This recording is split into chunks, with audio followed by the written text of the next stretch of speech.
지금 우리나라는 참 분열에 심각한 위기들이 나오고 있습니다. 많은 사람들이 나라를 위한다고 하지만 나라를 무너뜨리고 있는 그런 모습들을 보게 됩니다. 여러분, 그래서 무서운 것 아닙니까? 나라를 위한다고 하면서 서로 싸우고 있기 때문입니다. 위한다고 하면서 여러분, 잘못하는 것들은 참 돌이키기가 어렵습니다. 왜? 내가 지금 잘하고 있다고 생각하기 때문입니다. 여러분, 이 점은 교회도 마찬가지입니다. 서로 교회를 위한다고 하면서 아무렇지도 않게 교회 안에서 싸움을 하는 교회들이 많이 있기 때문입니다. 여러분, 가정도 마찬가지죠. 가정을 위한다고 하면서 부부가 서로 아이들 앞에서도 또 아이들 없어도 싸움을 하고 있으니 말입니다. 여러분, 이 모든 것은 여러분 마귀에게 철저하게 여러분 우리가 이용당하는 것입니다. 하나님께서 우리에게 화목케 하는 직분을 주셨습니다. 여러분, 아멘할 준비하십시오. 여러분이 있는 곳에서는 그 분열의 틈, 싸움의 틈이 메워지기를 축복합니다. 우리 그리스도인들이 정말 있는 곳에서 서로 화해하고 일치하고 하나 되고 이런 여러분 중재 역할들을 예수 그리스도처럼 잘 감당할 수 있는 우리 성도들 되기를 축복합니다. 전에 직장은요, 때 되면 월급이 오르고 또 거의 정년이 보장이 되어 있었습니다. 그런데 이제는 정년이 보장된 직장이 점점점 사라지고 있습니다. 그만큼 이제 삶이 불안해져 버렸다는 것입니다. 지금은 평생 직장이 없습니다. 그래서 직장을 몇 번씩이나 옮겨가야 하기 때문에 어떻게 보면 좀 삶을 새롭게 할 수 있는 기회도 되지만 삶이 불안해져 버렸다라고 하는 것입니다.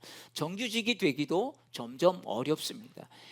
미국을 보면 여러분 정규직이 30%도 안 되는데요. 그리고 그 정규직도 미국은 쉽게 해고가 되는 것을 우리는 잘 알고 있습니다. 전에는 부부들이 자녀 때문에 참고 살은 그런 부부들이 많이 있었습니다. 아마 여러분 우리들 대부분이 만약에 내가 그때 참지 않았다면 여러분 성할 가정이 어디 있었겠습니까? 근데 이제는 아이와 상관없이 애들 인생은 애들 인생이고 내 인생은 내 인생이다. 그래서 갈라서는 여러분 이런 부부들이 점점 많아지고 있습니다. 이제는 아이들을 보호해 줄 가정도 안전하지 않게 되었다라는 것입니다. 사회도 개인화된 세상 속에서 이제는 군중 속의 고독이라고 홀로 정말 외로움을 안고 살아갑니다. 많은 사람들이 주변에 있지만 왠지 나는 혼자다라는 생각을 많이 갖고 살게끔 여러분 이 사회가 우리를 그렇게 만들고 있다는 것입니다. 여러분, 우리의 보호막이었던 가정도 힘들죠. 이젠 직장도 그렇죠. 이젠 사회도 그렇죠. 여러분, 정말 못 살 때보다 지금 훨씬 잘 살게 되었는데도 여러분 우리 사회가 이렇게 각박하게 된 이유가 뭐겠습니까? 그래서 우리 교회는 어떻게 해야 합니까? 좀 더 정말 이 냉랭한 사회 속에서 우리 교회만큼은 더 따뜻하고 사랑하고 그리고 용납받는 공동체로 만들어야 할 책임이 여러분 우리 교회에 있는 것 아니겠습니까? 교회는 그래서 하나님 나라 가치로 세워져야 하는 것입니다.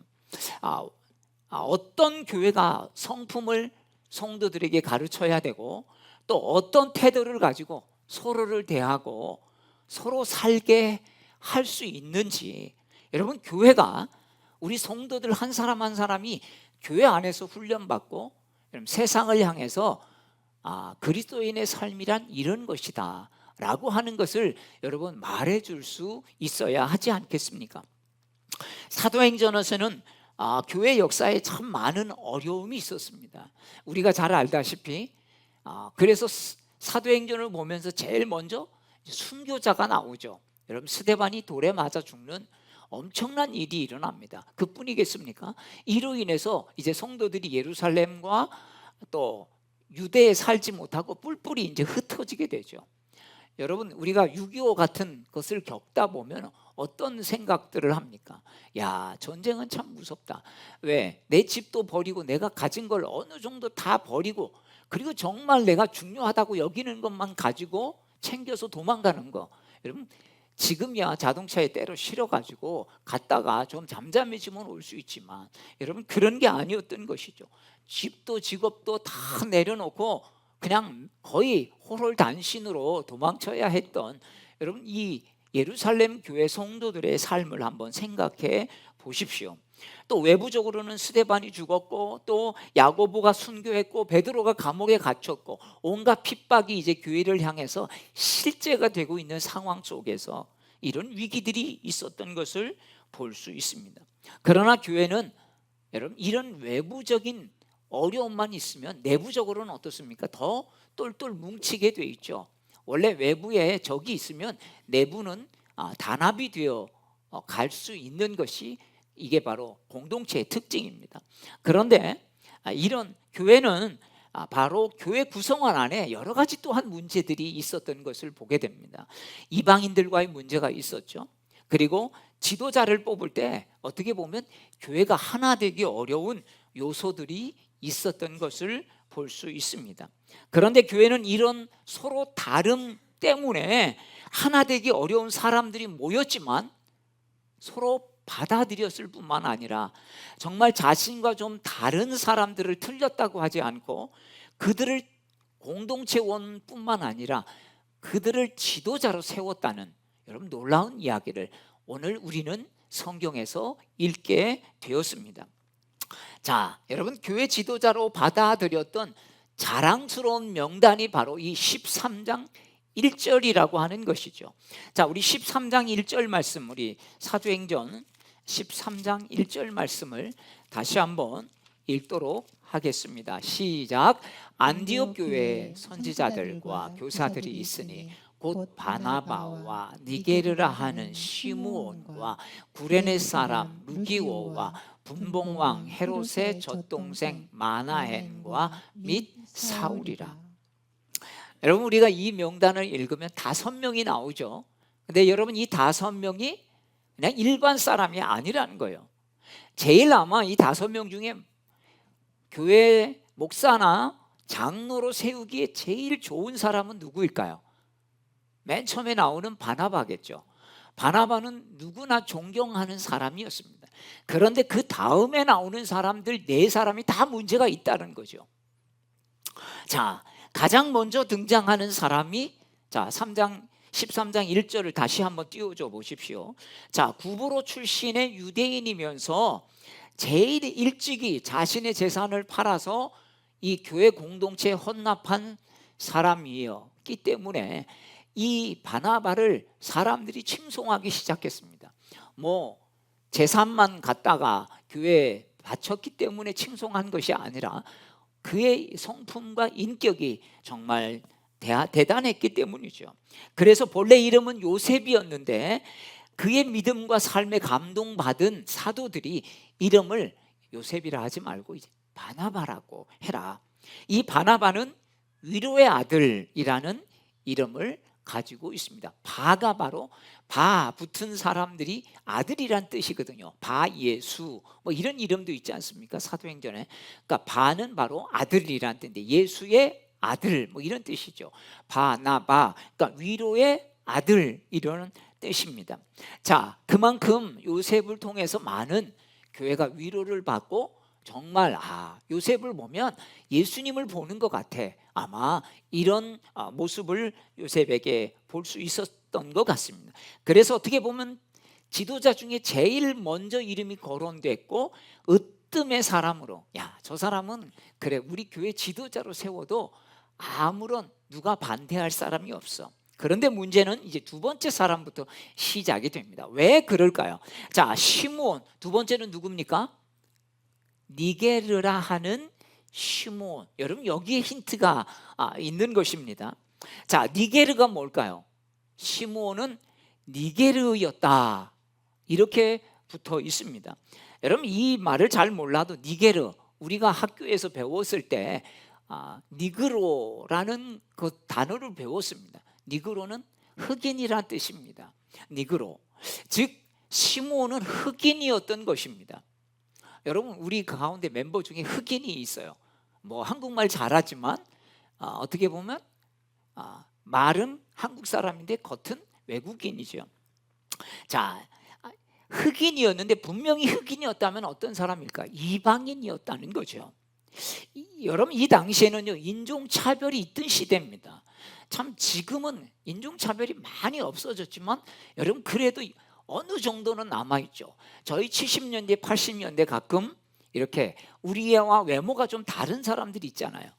뭐 매스컴에 보면 윤수일이나 또 누구죠? 이렇게 그런 사람들을 보면 혼혈인이죠. 그래, 얼마나 많은 놀림을 받았겠습니까? 할 수 있는 게 없으니까 이제 미팔군 그 밤무대에서 노래하다가 시대가 좋아져서 가수가 되고 뭐 이런 일들이 저희 70년대 80년대 자라면서 보고 자랐습니다.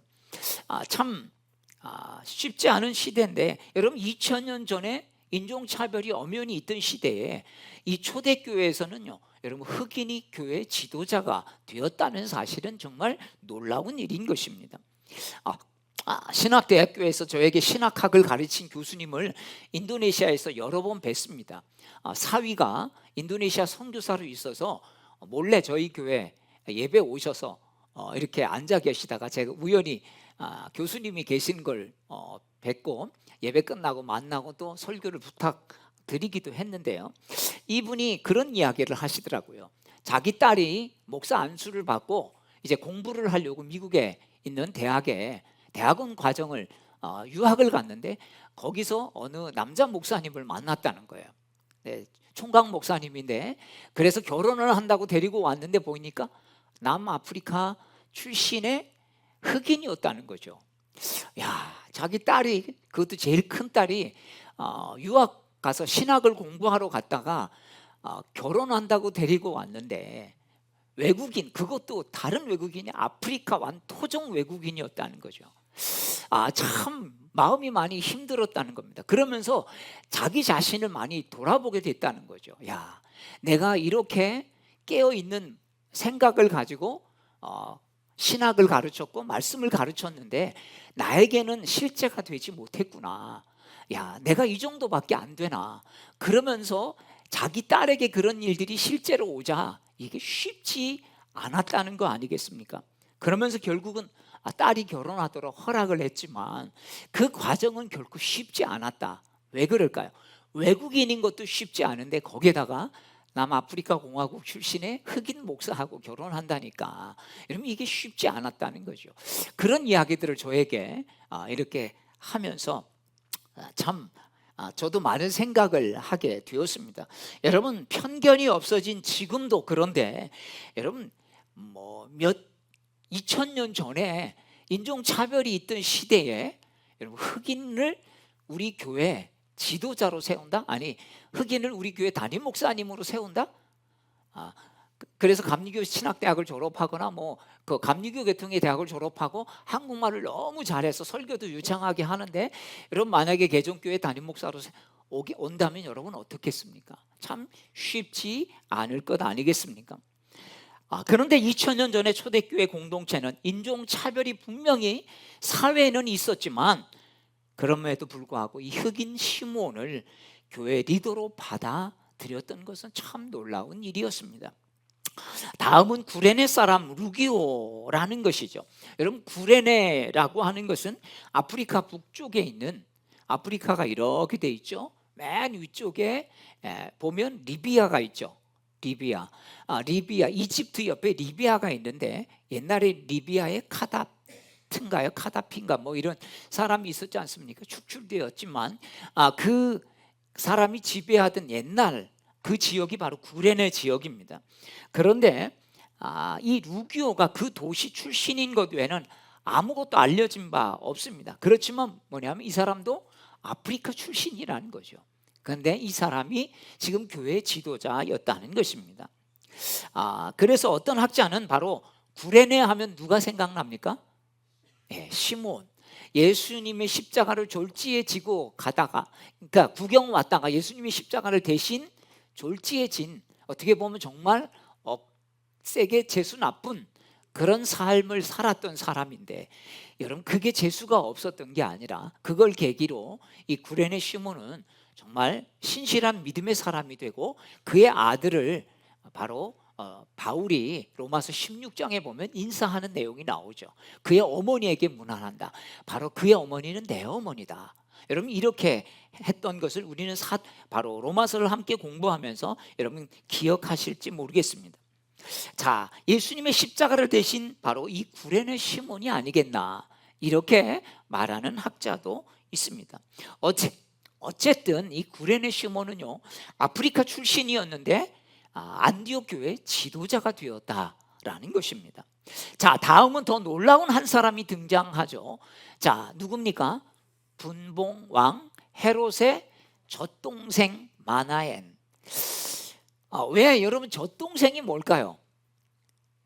여러분 우리도 옛날에 그런 것이 있지 않습니까? 젖동량하러 다닌, 저희 어머니가 저를 좀 나이 드셔서 낳았는데 젖이 나오지 않아가지고 젖동량을 좀 다녔다는 이를 들은 적이 있습니다. 그러니까 젖이 안 나오니까, 그래서 저희 어머니는 이제 아마 이렇게 뭐죠, 찹쌀가루를 이렇게 볶아가지고 그거를 갈아가지고, 요새 이유식이나 분유가 있었겠습니까? 1960년대에. 그러니까 젖이 없으니까 이제 젖동량을 조금 하거나, 그것도 어려우니까 어떻게 합니까? 이유식 같은 걸 만들어 갖고 먹였다는 이야기를 들은 적이 있습니다. 아마 옛날에도 그랬던 것 같아요. 그러니까 지금 이 헤롯 이 왕이 있을 때 같이 젖을 먹고 자란, 그러니까 뭐겠습니까? 헤롯과는 거의 사촌간이겠죠. 그래서 이 젖동생 쉰트로포스는 헤롯과 같이 젖을 먹고 자란 사람이란 뜻도 있고, 또 중마고우라고 하는 뜻도 있다고 합니다. 그러니까 무슨 말이겠습니까? 헤롯과 친척간이거나 아니면 친척이 아니라면 친척처럼 그렇게 어릴 때부터 정말 절친이었던 그런 사람이었다라고 하는 것이죠. 로마 제국 지배하에서 이런 사람은 누구겠습니까? 집권층이죠. 유대인들에게는 어떻게 보면 매국노와 같이 취급을 받았던 가문이고 그런 사람이었을 것입니다. 우리나라 일제시대 때도 여러분 일본 사람들하고 친하게 지내거나 순수하고 권력을 가진 사람들은 이런 매국노 취급을 받을 수밖에 없었던 것과 같습니다. 자, 헤롯이 어떤 사람입니까? 사도 요한의 목을 뱉고 또 예수님을 신문하고 조롱하던 헤롯 안티파스였습니다. 또한 헤롯과 같은 공간에서 성장한 마나에는 이복 동생이나 아니면 그 친척인데, 여러분 이 사람을 보면 누가 생각날까요? 헤롯이 생각나지 않겠습니까? 헤롯과 같은 친척인데, 분명히 헤롯은 난폭해서 많은 사람들을 죽였고 또 특별히 그리스도인들을 어렵게 했습니다. 분명히 헤롯에게 원한이 있는 피해자가 여러분 교회 안에 있지 않겠습니까? 헤롯과 사촌 동생이다, 아니면 중마고우다, 절친이다, 이런 마나엔을 여러분 교회 리더로 받아들이기는 어려운 사람이 분명히 있었을 것입니다. 딴 사람은 몰라도 저 사람은 절대로 안 돼, 난 저 사람하고는 신앙생활 못합니다, 저 사람을 우리 교회 목사로 장로로 나는 받을 수가 없습니다. 우리 교회 지도자로 세운다고요? 저 사람이 무슨 자격이 있어서? 저 사람이 헤롯과 친척인데, 헤롯이 어떤 사람입니까? 다 여러분 같은 끼리끼리 아닙니까? 절대 저는 용납할 수 없습니다. 여러분 이런 사람이 왜 없었겠습니까? 그런데 그 교회 공동체는 성숙한 공동체였습니다. 마나엔을 교회 공동체원으로 받아들였을 뿐만 아니라 교회 지도자로 받아들일 수 있었던 성숙한 신앙의 교회였다는 것입니다.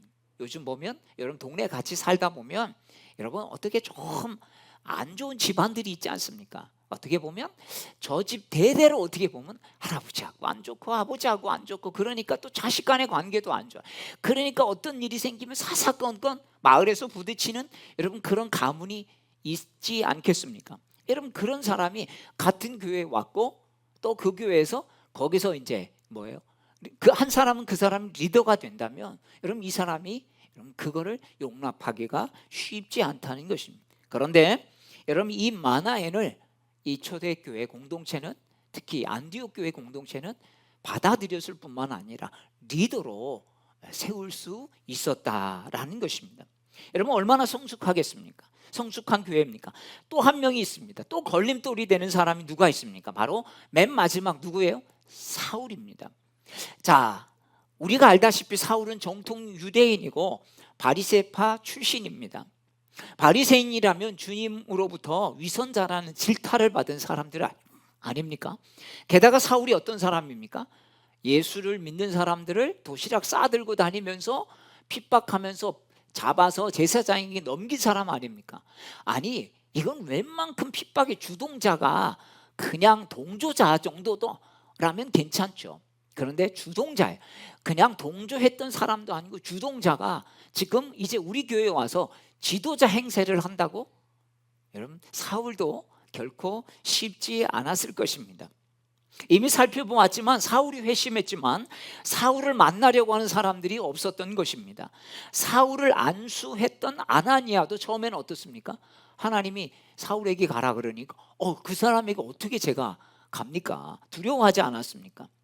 또 바나바가 교회 공동체로부터 외면받던 사울을 다소에 가서 데리고 와서 안디옥 교회에서 같이 사역하기 전까지는 사울은 거의 10여 년간을 교회에 어떻게 보면 외면을 받고 살았던 것을 볼 수 있습니다. 왜? 사울 쟤는 못 믿는다. 다른 사람은 그래 회심해서 믿을 수 있다고 하지만 사울 쟤 저렇게 적극적인 악질이었는데 어떻게 예수 믿어서 변화됐다고 우리가 저거 속임수일 수 있어. 이래서 사람들이 그를 받아두지 않았던 것입니다. 근데 바나바가 데리고 가서 안디옥에 같이 사역하면서 인정을 받아서 어떻게 됩니까? 지도자가 된 이 5명의 이름에 맨 마지막에 사울의 이름이 들어갔던 것이죠. 참 사울에게 만약에 붙잡혀서 제사장에게 넘겨진 가족이나 친척이 있다면 여러분 어떻게 했습니까? 그 사울이 우리 교회 지도자가 된다? 여러분 그거를 용납할 수 있겠습니까? 분명히 교회에는 여러분 그 당시에 예수 믿는 사람들이 얼마나 됐겠어요. 그러다 보니까 다 연계되어서 있지 않습니까? 우리도 뭔가 이야기하다 보면 한 다리만 건너면 다 알지 않습니까? 야, 그런 사람이었어. 근데 그런 사람이 지금 옛날에 그랬던 사람이 여러분 이런 사람을 받아들인다는 건 참 쉽지 않았습니다. 어떻게 안디옥 교회는 주님 안에서 국적이나 신분이나 지역이나 계층이나 인종이나 사상을 초월하여 여러분 한 공동체에 잡음 없이 이런 사람들을 지도자로 세울 수 있었을까요? 그 근거가 바로 2절, 3절에 있습니다. 자, 먼저 우리 2절 말씀을 우리 같이 읽겠습니다. 시작. 주를 섬겨 금식할 때에 성령이 이르시되 내가 불러 시키는 일을 위하여 바나바와 사울을 따로 세우라 하시니. 자, 안디옥 교회는 선교사를 세우려고 할 때 어떤 교회였습니까? 금식하며 기도한 후에 보내는 교회였던 것입니다. 한 가지를 보면 10가지를 안다고요. 그러니까 지도자 뽑을 때도 여러분 기도하지 않았겠습니까? 이게 안디옥 교회의 영적 분위기였다는 것입니다. 안디옥 교회가 선교사를 파송하고 사람을 세울 때는 늘 기도하고 금식하면서 선교사를 세우지 않았겠습니까? 5명의 이 리더를 세울 때도 마찬가지로 여러분 기도하면서 세웠기 때문에 그래 저 사람이 나하고 원한 감정이 있지. 그래 마나엔 저 사람 때문에 저 사람의 사촌 헤롯 때문에 우리가 참 많은 피해를 입었지. 사울이 붙잡아간 사람 중에 내 친척이 있는데 그렇지만 이거는 그 사람이 알지 못했을 때 예수님을 몰랐기 때문에 그렇게 한 것이고 이제는 그 사람이 아니니 우리 지도자가 될 만하지. 여러분 자신의 사적인 감정과 공적인 문제를 여러분 구별해서 생각할 줄 아는 여러분 그 힘이 어디서 나왔겠습니까? 금식하고 기도하는 교회였기 때문인 줄로 믿습니다. 아멘. 그렇습니다. 여러분 우리가 기도하지 않는다면 우리의 마음을 바꾸기가 쉽겠습니까? 사람들은 이렇게 생각하죠. 그래 내가 마음을 좀 바꿔보도록 노력할게. 근데 어떻습니까? 마음이 잘 안 바뀌죠. 근데 어느 순간에 그렇게 안 바뀌던 내 마음이 성령께서 내 안에 은혜를 주시니까 용납되어지는 여러분 그런 은혜들이 우리 삶 가운데 있을 때가 있지 않습니까? 그렇게 안 됐는데 뭐 그래도 나쁘지 않겠다. 썩 손을 박수 치면서 환영하지는 않지만 굳이 내가 반대할 문제가 아니구나. 하나님 그런 마음의 평강을 주시니까 그렇게 되지 않겠습니까? 사랑하는 여러분, 성령님의 인도를 받는 충만한 교회였기 때문에 여러분 이 5명이 세워질 수 있었고, 또 여러분 바나바와 또 사울을 선교사로 파송할 수 있게 되지 않았겠습니까?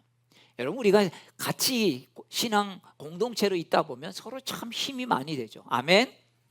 근데 여러분 가장 힘이 되는 사람이 누굽니까? 사람이죠. 근데 가장 우리의 힘을 많이 빼앗는 것도 사람입니다. 여러분 직장 생활이 일 때문에 힘든 거겠습니까? 사람 때문에 힘들죠. 여러분 모든 일이요, 이런 일 때문에 힘든 것은 두 번째예요. 같이 일하면서 사람이 좋으면 같이 일하면서 여러분 그것을 이겨낼 수 있습니다. 교회도 마찬가지예요. 여러분 일이 많고 뭐가 있고 뭐 이게 아니라 사람 때문에 힘든 것입니다. 근데요, 그 근본적인 문제는 뭐가 있을까요? 진짜 저 사람 때문에 힘든 문제도 있지만 뭐예요? 내게 은혜가 떨어지면 그게 더 드러나는 거예요. 여러분 똑같이 제 아내하고 저하고 똑같이 거의 생활을 합니다. 근데 제 아내는 이번에 부흥회 갔다 오면서 아마 온도 차이 때문에 온팡 감기가 걸렸는데 저는 멀쩡해요. 지금 오늘까지도 뭐 저도 내일 모레 아플 수도 있겠지만 여러분 똑같이 했는데 똑같이 먹고 이게 뭐겠습니까? 여러분 면역력의 차이 아니겠습니까? 똑같이 있어도 내 면역력이 떨어지면 내가 병에 노출되는 거죠. 여러분 똑같이 있어도요, 어떤 사람은 막 그것에 분노합니다. 마음 조절이 안 돼요. 은혜가 떨어지면 그런 거예요. 사랑하는 여러분, 공동체로 살아갈 때 좋기도 하지만 가정도 교회도 학교도 어떤 면에서는 동네 마을도 그 안에 꼭 괴롭힘이 되는 그런 사람이 있다라는 것이에요. 그래서 우리가 기도해야 하는 것입니다. 성령 충만을 받으면 그런데 우리가 영향을 덜 받기 때문이죠. 기도하면 사람들에게 시험 들다가도 하나님께서 위로해 주시고 용기를 주셔서 여러분 승리한 사람들을 성경에는 얼마나 많이 소개하고 있습니까? 그 대표적인 사람이 다윗이죠. 또한 한나죠. 여러분 한나는 아이가 없었습니다. 그러자 남편이 둘째 여자를 들이죠. 그 여자가 분이 납니다. 근데 그 분이 나는 둘째 여자로 들이자마자 금방 또 아이를 낳죠. 그러니까 이 분이 나가 기고 만장해가지고 여러분 한나를 괴롭히지 않습니까? 그래서 성전 가서 기도했는데 이 한나는 어떻습니까? 막 너무 괴로워서 기도하는데 엘리 제사장이 와서 너 왜 술 취해가지고 이러고 있냐, 주정하고 있냐, 이렇게 나무라고 있습니다. 그래서 정말 자신을 격동시키죠. 여러분 한나는 집에 가면 자신을 경독해 하는 분이 나가 있고, 교회 가면 누가 있어요? 엘리가 있는 거예요. 여러분 우리에게도 집에는 분인나 같은 사람이 있을 수가 있고 교회 가면 엘리 같은 사람이 있을 수가 있다는 것이죠. 저 사람만 없어지면 좀 살만하겠는데, 저 사람만 없어지면 좀 학교 다닐만 하고, 저 사람만 없어지면 좀 직장 생활 좋겠는데, 여러분 진짜 그럴까요? 그 사람 없어지면요 또 그 사람 역할하는 사람이 또 나타난다는 거죠. 여러분 우리 마음이 바뀌지 않으면요, 야, 저 사람 좀 이사 갔으면 좋겠다. 그래서 이사 가면요 또 딴 사람이 그 역할을 한다는 거예요. 여러분 내가 바뀌지 않으면 우리는 어디에나 분인나와 같은 존재가 있고 엘리 같은 존재가 여러분 우리 삶 가운데 있는 것입니다. 그래서 우리가 기도해야, 여러분 성령 충만해야 나를 격동시킨 사람들의 영향을 우리가 받지 않게 된다는 거예요. 아니 덜 받게 되는 거죠. 에이, 그래 지져봐라, 그래도 기차는 달린다. 여러분 그렇게 하지 않겠습니까? 오늘 우리가 힘든 마음을 주님 앞에 풀어내지 못하면 그 마음을 사랑하는 가족들에게 흘러가서 또 더 좋은 관계가 우리는 망가지고 맙니다. 인간은요 어떻게 보면 이게 통전적인 삶을 살고 있어요. 하나에서 삐걱거리면 다른 하나가 영향을 받게 되어 있습니다. 하나의 관계가 어려워지면 그것의 영향을 우리가 받기 때문에 그 안 좋은 마음이 가정에서 흘러가든지 또 직장에서 흘러가든지 교회에서 흘러가든지 그 받은 스트레스를 어디인가는 풀어야 된다는 거예요. 그러다 보면 어떻겠습니까? 관계가 어디선가는 깨진다는 거죠. 직장에서는 상사한테 아무 말 못하고 그 억울함과 힘듦을 가지고 있다가 결국 어디서 풀겠어요? 가정이나 교회에서 풀겠죠. 그러면 그 관계가 깨지면 더 다른 것들도 문제가 생긴다는 말입니다. 여러분, 주머니에 송곳을 꽂고 다니면요, 언젠가는 반드시 그 송곳이 삐져나오듯이 얼굴이 어둡고 성격이 까칠해지고 여유가 없으니까 마음이 힘들고, 그러니 사람은 마치 송곳을 주머니에 넣고 다니는 것과 같은 그런 순간에, 지금은 주머니에 송곳이 나오지 않지만 어느 순간에 상황과 환경이 되면 송곳이 삐져나올 수밖에 없다는 것이에요. 왜? 내 안에 까칠함을 해결하지 못하면 그게 사랑하는 아내한테 가든지 아이들한테 화풀이가 되든지 교회에 와서 화풀이를 하기 마련입니다. 예, 동쪽에서 뺨 맞고 서쪽에서 분풀이를 하는 셈이 되는 것이죠. 그래서 여러분, 우리는 기도하면서 어떻게 해야 됩니까? 내 억울함을 빼야 합니다. 여러분, 시편을 우리가 지금 새벽기도 이제 111편 들어갔는데 참 언제 시편을 다 하나? 근데 111편까지 이게 매일 하는 힘의 능력이더라고요. 근데요, 다윗이 그 분함, 그 억울함, 원통함을 하나님 앞에 빼니까 십수년을 광야 속에서 쫓겨다니면서도 자신의 삶이 망가지지 않았다는 거예요. 자신의 영혼이 망가지지 않았다는 거예요. 여러분, 안디옥 교회의 모습 속에서 우리는 우리 교회의 소망을 보지 않습니까? 안디옥 교회 출신은 다양한 사람들로 구성이 되어 있습니다. 출신 성분도 다르고 학력도 다르고 인종 배경도 달랐습니다. 정말 누구나 인정할 수 있는 바나바와 같은 사람도 있었지만 피부색이 검은 흑인도 있었어요. 보면 진짜 무서운 사람이 들죠. 생각이 들죠. 아프리카 사람이지만 주님의 십자가를 진 구레네 사람 루교도 있었고요.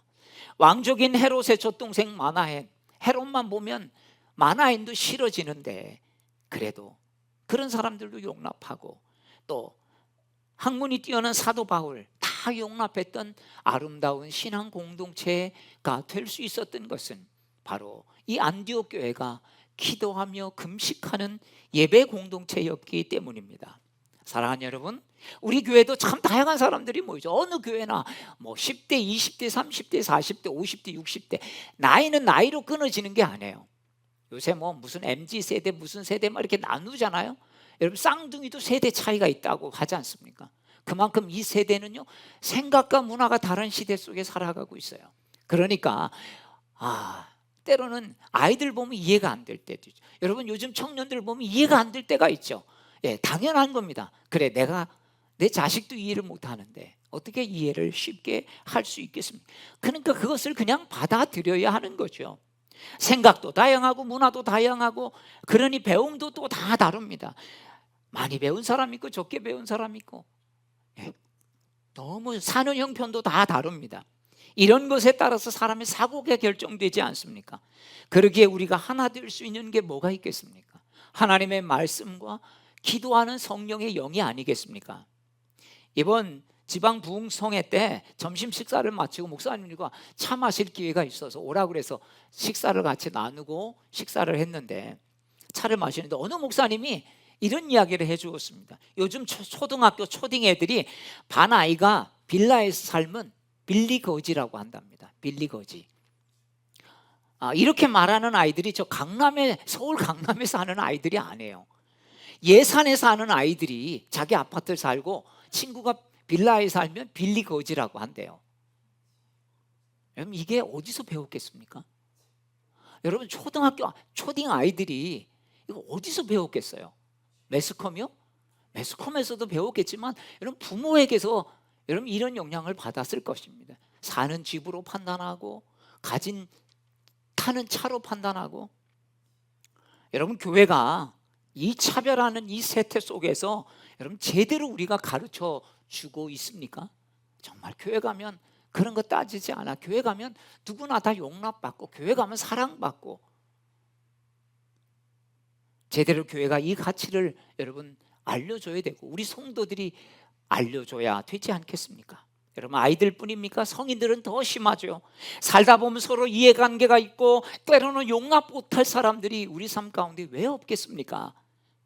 그렇지만 예수님이 오신 것은 인종적인 문화적인 장벽을 깨트리기 위함인 것입니다. 그래서 교회의 사명은 바로 하나 되는 것입니다. 용납하는 것입니다. 나하고 다른 사람들을 받아줄 수 있는 힘이 있어야 한다는 것입니다. 저 사람은 저래서 안 되고 이 사람은 이래서 안 되고, 여러분 이게 바로 사단의 전략이 아니겠습니까? 안디옥 교회는 서로 용납하고 서로 받아들인 교회가 될 수 있었던 것은 금식하면서 자기 힘을 빼고 기도하면서 하나님의 뜻을 내 뜻과 달라도 받아들인 공동체였기 때문입니다. 사랑하는 여러분, 우리가 기도하지 않으면 이렇게 너무나 다른 것들이 어떻게 하나 될 수 있겠습니까? 하나님의 말씀을 통해서 내 기준이 아니라 하나님의 말씀이 기준이 되고 기도하면서 성령이 주시는 이 감동을 붙잡고 우리가 함께 달려나가는 우리 교회가 되기를 축복합니다. 아무렇지도 않게 가정을 위해서 위한다면서 싸우는 사람들, 사단이 여러분 이런 유혹을 이기게 하는 것입니다. 사단의 유혹을 이길 수 있는 것은 기도뿐입니다. 아무렇지도 않게 편가르고 흉보는 유혹을 이길 수 있는 것은 바로 여러분 우리 말씀과 기도로 거룩해지는 것입니다. 직업과 소유로 사람을 판단하지 않는 영혼이 되는 것은 뭐겠습니까? 바로 말씀과 기도로 거룩해지는 것 아니겠습니까? 사랑하는 여러분, 우리 교회가 이런 은혜로 오늘 이 안디옥 교회처럼 서로 다르지만 함께 나아가는 이런 아름다운 공동체가 되기를 주의 이름으로 축복합니다. 우리 다 함께 일어나셔서